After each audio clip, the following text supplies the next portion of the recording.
La gimnasta i coreògrafa argentina Verónica Lecari està de gira per Espanya i ha visitat la nostra comarca. Ha aparegut en nombrosos shows televisius i n'ha presentat i conduït prop d'una decena.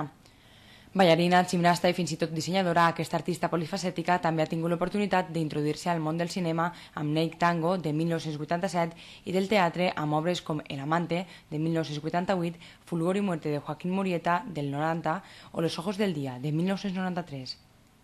Però el que més destaca de la seva carrera professional és el seu peculiar mètode d'exercici que ja ha conquerit a milers de persones en tot el món.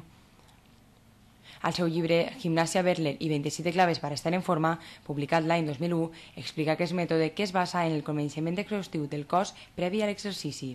El método Berler es, digamos que es lo que te estiliza, te fortalece la musculatura, te estiliza la musculatura, te preserva la salud, te cuida a cualquier edad.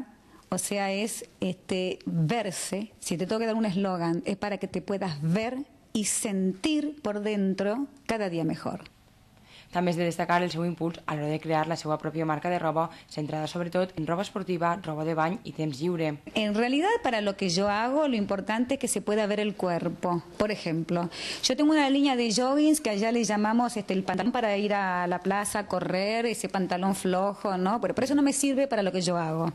Tampoco tienen que estar con las piernas al aire las señoras como estoy yo necesariamente, pero sí con indumentaria que nos permita, como en la danza, verte tu columna, ver cómo se mueve tu cadera, ver tus articulaciones, porque si tú me privas de eso no te puedo cuidar.